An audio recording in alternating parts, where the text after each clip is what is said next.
Hey, Stacey David here with the Tales of a Gearhead podcast. Now, what is this? Well, it's a podcast that covers everything automotive, everything mechanical, everything that's just cool about the automotive lifestyle.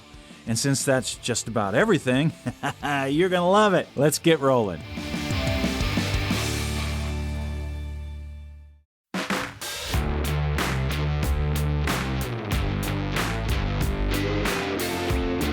All right, we're back here with Jefferson Bryant. We're going to talk some guitars. Hey, Jefferson, I understand that you are a guitar guy. I am. Cars and guitars, man, go hand in hand. Yes, they do. Okay, so how long have you been playing, and what do you play? What kind of music do you like? I play all kinds of stuff. I love all kinds of music. If I'm listening to music, it's going to be funk or... Funk, really? I like that. I'm a bass player. Okay. So I'm a bass player at heart. Oh, okay. So well, that explains a lot. Then. Yes, it does. Okay. Yes, it does. So when you say funk, what kind of stuff are you talking about? I mean... That's a pretty broad... Parliament, Brothers Johnson, okay, I like to get into the deep cuts. Yeah, nice. I just, Graham Central Station, all that kind of stuff. That's what I was listening to on the way over here this morning, actually. And then, of course... I grew up in the 80s and 90s, so I love hair metal. I love Metallica and Pantera. I love all of it. Like I said, my dad owned a radio station. I grew up with music. It's in my blood. So now, do you write songs and stuff? Or I do. I write music.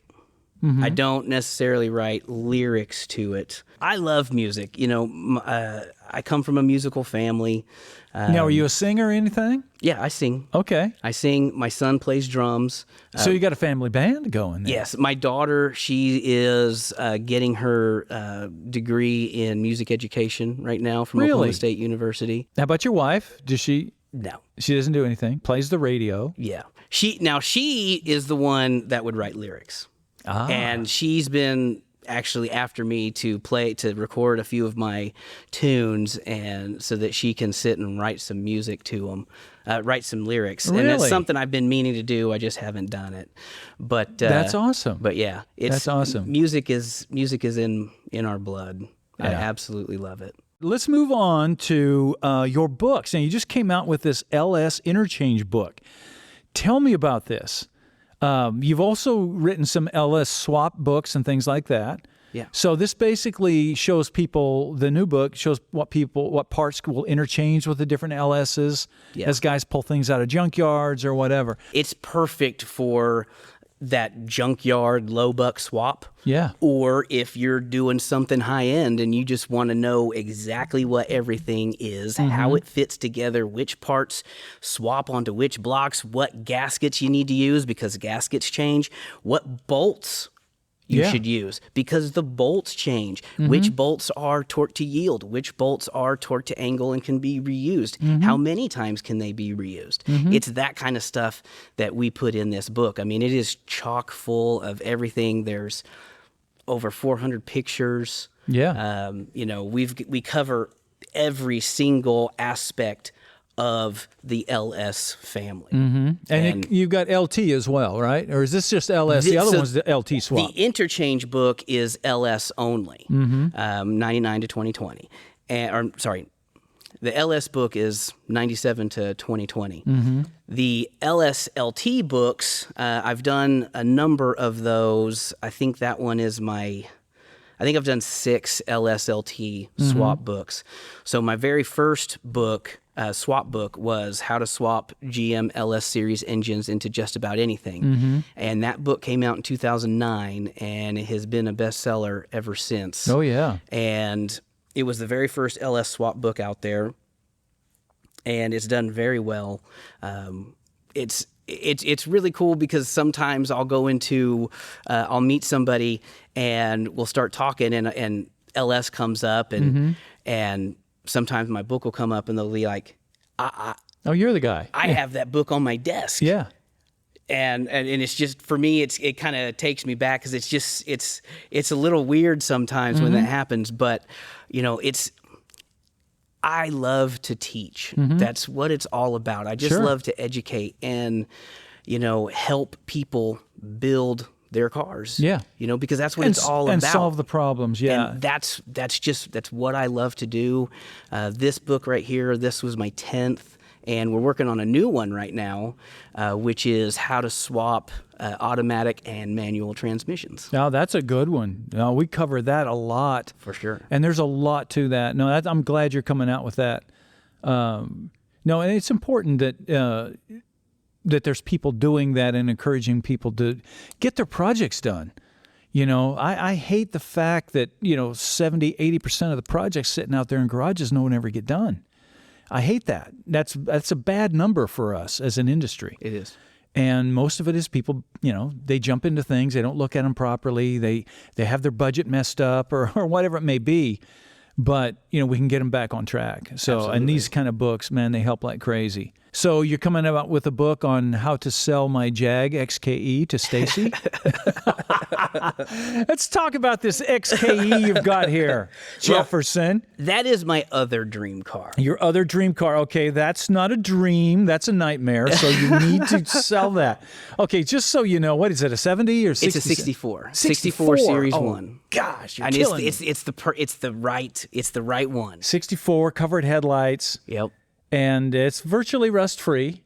Pretty close. It's an E-Coupe. It's an which E-Coupe. is It's like one of my fixed head favorite coupe. cars. It's not the 2+2. Nope. It's not the It's not convertible. I pregnant. love that coupe. So what are you going to do with it? You've had it how long? I have had it for, I want to say about 5 or 6 years. Okay, so not long. I haven't had it forever. Still got a little bit of freshness too. Yes. So, Does your wife hate it yet? oh no, my wife loves it. Oh crap. She loves, and it. my youngest Ben, he is in love with the car Oh, too. no. He This is went not with- looking good He for went me. with me to go pick it up. So this is another story. Does he sit in the seat and make rum sounds and vroom, vroom, vroom? If he I haven't does. caught him doing that. Okay. He has definitely done that in some of my others, but I haven't caught him in this one. It's a little too crusty for that right now. Okay. The seats are pretty shredded. So my parents had a XK-E when they were first married. Okay. And about the time I'm 8, 9, 10 years old, my dad is talking about the Jag. And, I'm just hearing these stories and falling in love with it and didn't even know what it looked like. Yeah. And it just became my dream car. Yeah, they're amazing. Because I just wanted to, they sold it before I was born and I've been mad about it ever since. Yeah. And we actually saw one in Dallas on vacation. I was about 10 or 11 years old and it was lemon yellow. Yeah. And Yeah. it was just absolutely gorgeous. And fall in love, done, deal. This is the ultimate dream. I used to fantasize about having one and building it over the summer with my dad and driving to high school my senior year and getting out of it, Oh, yeah. It was just this huge fantasy. Yes, I'm a huge nerd in that regard. And so there's this one in town where I live in Stillwater, Oklahoma, and it had been sitting there for years. Yeah. And I'm like, I've left letters, I've left business cards, I've knocked on the door, and the guy never answers.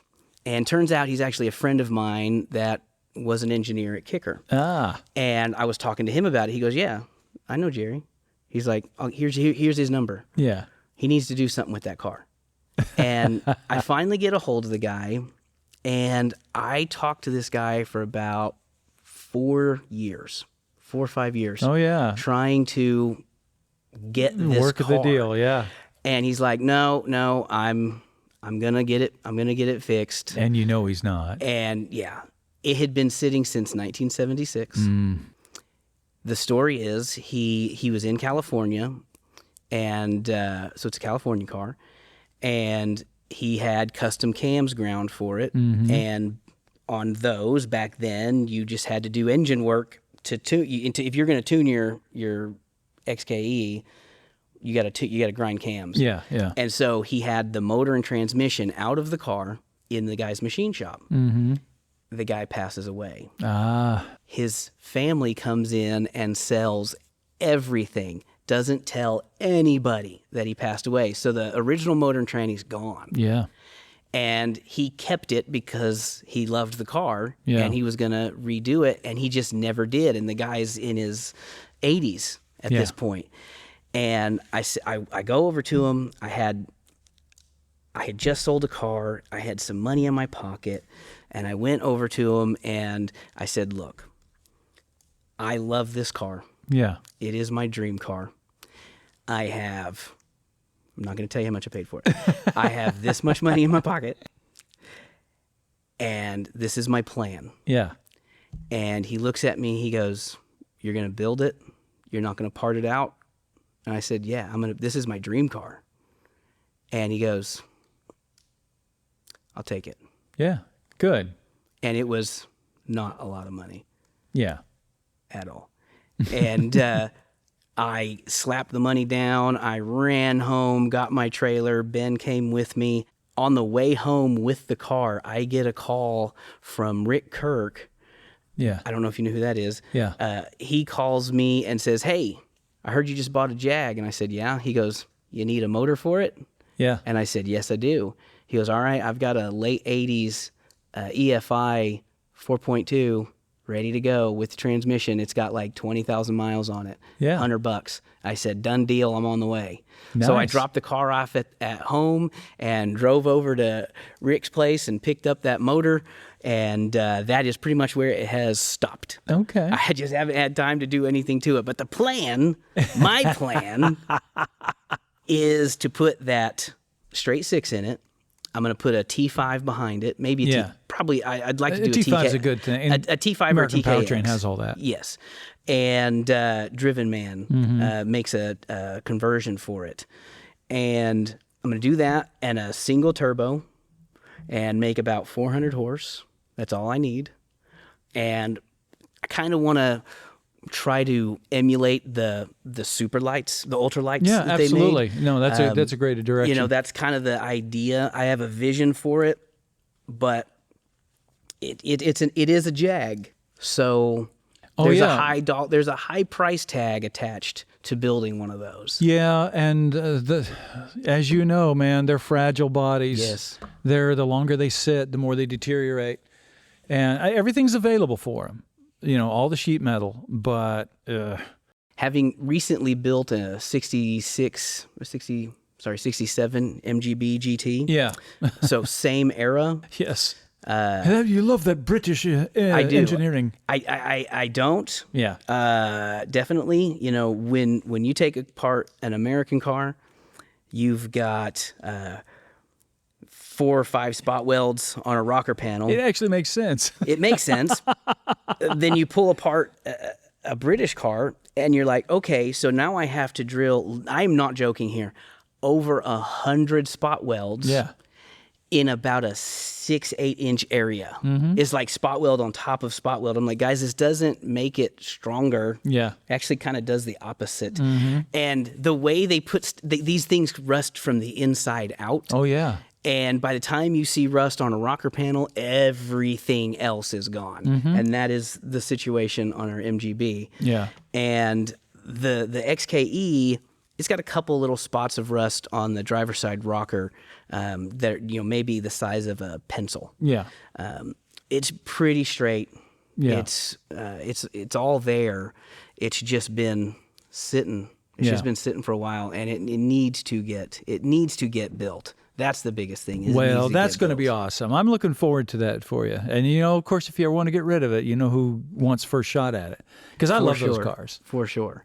It's a gorgeous car. And I know that if you had it, you would do that car justice. Oh, yeah. I've got sure. very similar to what you're thinking. I love the factory racing sort of cars and everything because those cars done back original, the fact that you don't have the original engine and everything, it's not worth it. And honestly, I don't know how much time you spent working on those original Jag engines. I've spent a lot of time under the bonnet of those cars. And you got to really love them. I mean, they're you kind of look at that and go, really? So that's what they were thinking. You know, one of the first true freedoms you experience as a kid is that first bicycle. man, it becomes your transportation to the world, or at least the local neighborhood. And in my neighborhood, man, we all had bikes. And we'd stick playing cards in the spokes, and we'd suck on black licorice, make it look like we were big biker dudes, and it was magic. But a bike wasn't just about transportation. No, it became an extension of your personality. And there were all kinds of bikes out there. There were 10 speeds, there were mountain bikes, there were Stingrays, there were BMX bikes, and they all had their strengths and weaknesses. And that's where the idea for the story of the purple bicycle came from. Because just like a bike might wish it had the talents or skills of another bike, so do we sometimes overlook our God-given talents and wish we had somebody else's talents, skills, because they seem to be better than ours. It's a simple lesson, but something we all need to be reminded of from time to time.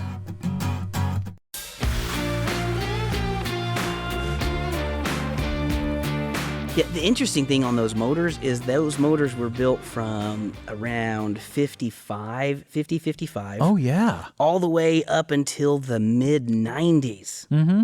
And the only thing they changed was the cylinder head. Yeah. And when they made that cylinder head to go from a 3.8 to 4.2, they just made it a little bit. They just made the combustion chamber a little bit bigger. Yeah. The combustion chamber on the later motors with that head, the piston is offset, and it's like that's your solution. Okay, that's interesting.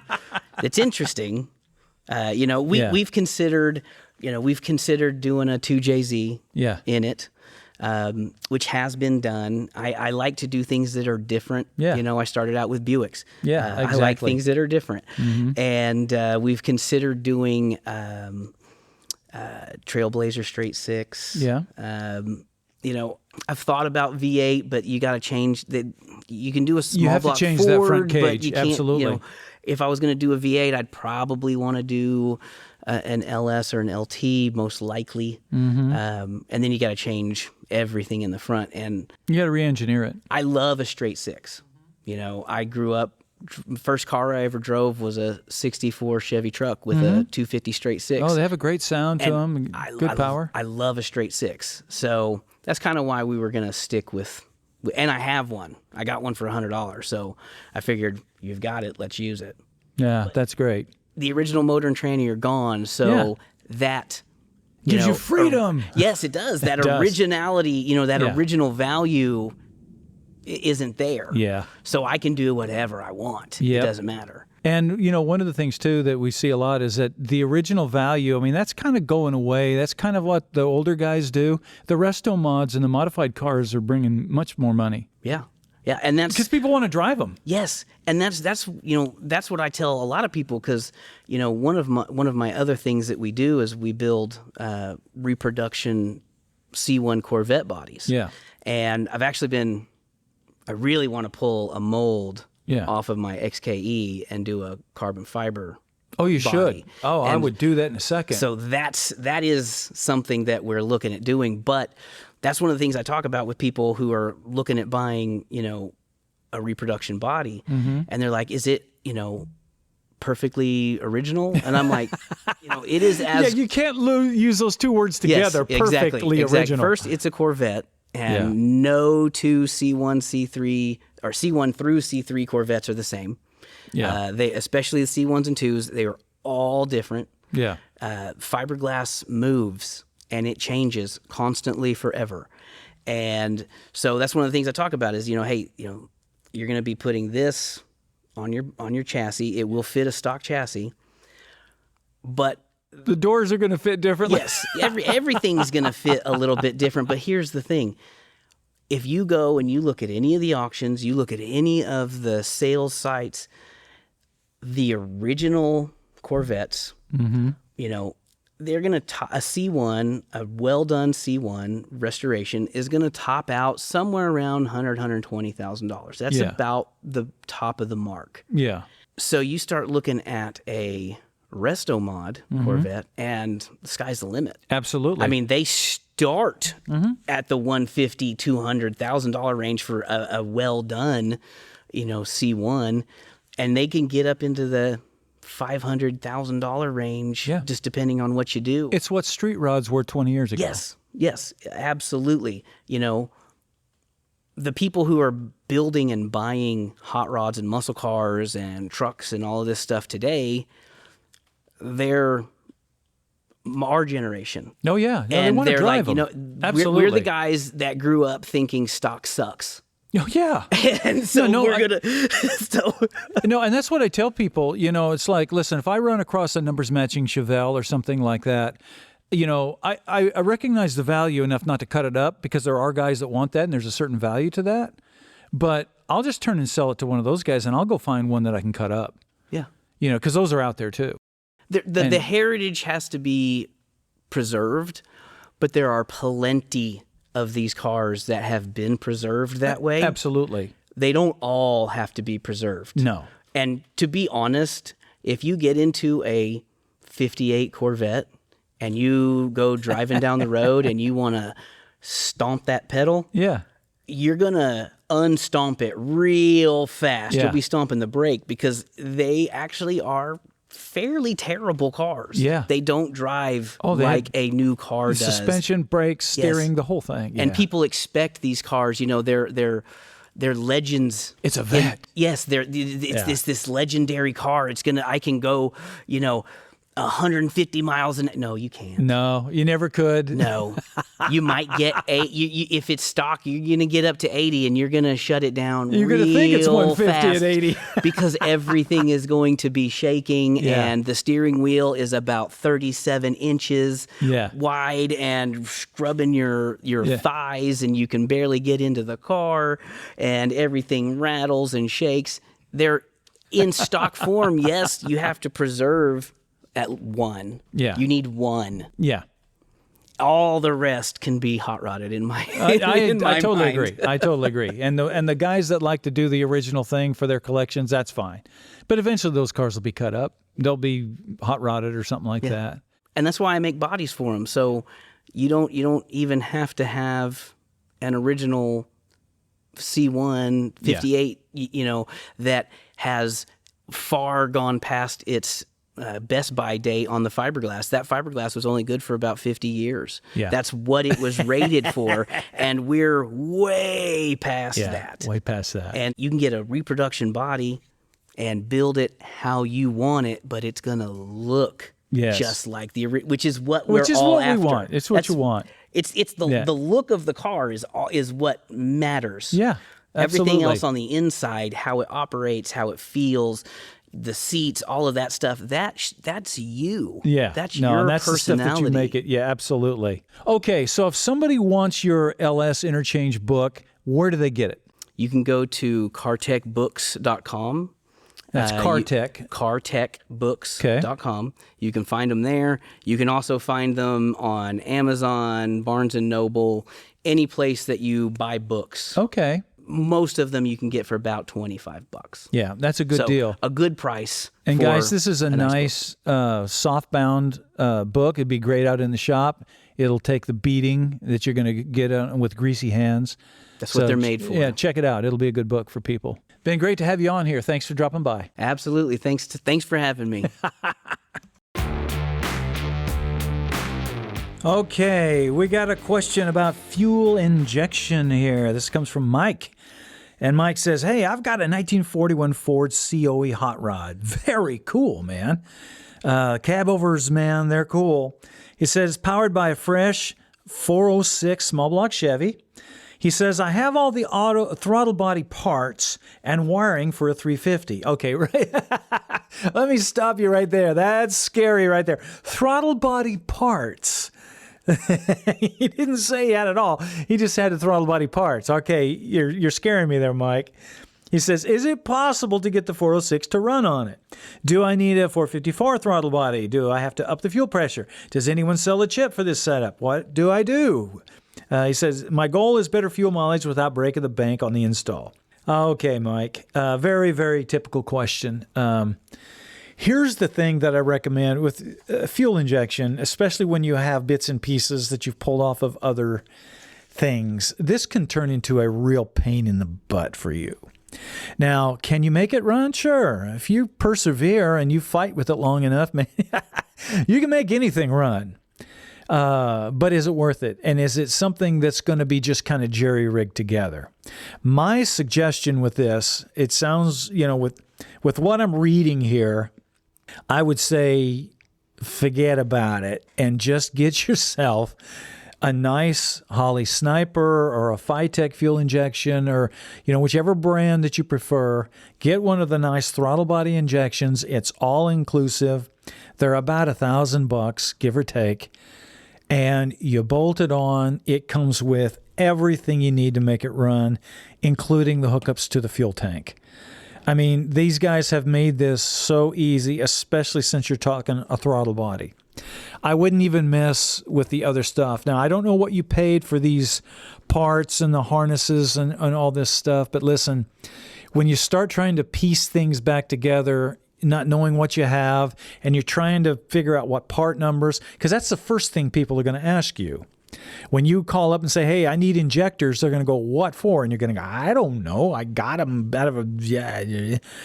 And now you got a whole miscommunication problem. So it's best to just set that other stuff aside, take it to a swap meet, let somebody else mess with it, and you get yourself a nice all-inclusive unit. Now, if you don't want to do that, I mean, you can always put a carburetor on this thing. You'd be shocked at how good of mileage and drivability you can get out of a modern carburetor. But if fuel injection is the way you want to go, man, I wouldn't mess with those old parts. There was a time when we had to do that, when nothing was available, and you literally had to piece things together. You don't have to do that anymore. For example, if you called up Holley and said, told them exactly what you had, what kind of power, they'd say, this is the unit that you want. Here's the serial number. Here's the part number. And then in 4 or 5 years, if you needed a sensor or a part or something to service it, you'd say, here's my part number, here's what I had. Even if that part is no longer available, they will go, oh, this is what will retrofit onto that. They've done all that research for you. That's the closest that you can get to an OEM type of follow-up. And that's what you want with fuel injection, because in a few years, you are going to want some other sensors or setups, and you don't want to have to dink with it because you don't know what you have. And hey, Mike, I'm flipping the page here, and here's a great picture of this truck, man. This thing is awesome, man. Look at you standing there beside it. This is great.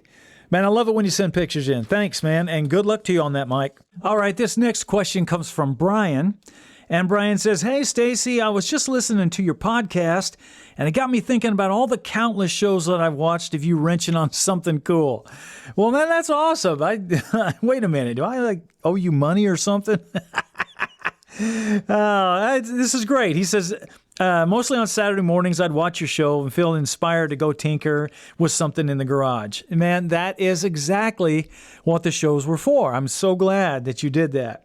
He said, I've had a lot of cool stuff. I had an 84 Mustang, 65 Mustang, a Scatback Charger with a Pro Charger, a Massey Ferguson tractor, all kinds of stuff. He said, I just wanted to say thanks for helping people get out in the garage and work on something. He says, I've got 2 boys that have been trying to pass on the same Saturday attitude of getting out in the garage. Man, okay, that's it right there. That is so awesome. That is a lot of what has been missing, over the years of guys not getting out there with their sons and daughters, and working on cars and stuff. And you mothers too, getting out there and just showing an interest. You may not like it, but at least show an interest as the kids out there covered with grease, because it goes a long way. And I tell you what, learning those skills, you'll be glad, because as they get older, they'll fix your cars once they figure out how to do it right.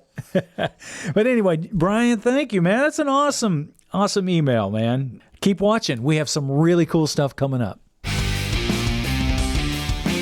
All right, that's our show for today, which means you need to get out there and start working on something. Spend some time turning wrenches. You might be surprised how much you like it. Make sure you check out our website, staceydavid.com, because we've got all kinds of new products and some other great stuff that you're just going to love. Also, make sure to check out our social media. That's Instagram, TikTok, Facebook, YouTube, all at Official Stacey David. Our social media is where you're going to find all of the bonus content, the giveaways, the contests, the trivia. We even have extra viewer projects that focus on what you are working on. Also, the new season of Gears will be on MAV TV, and YouTube will be the place that you can view all of your favorite Gears episodes, as well as the full project builds that follow the project from beginning to end. Make sure to check out our new Gears coffee cars. This is a unique blend of coffee and cool stickers to collect that will appeal to anyone. But the most important thing is get out there and turn some wrenches yourself. Get a project, start working on it, and if you don't have tools, check out Cornwell. They can help you out there. All right, that's all the announcements. We're all up to date. We'll see you next time.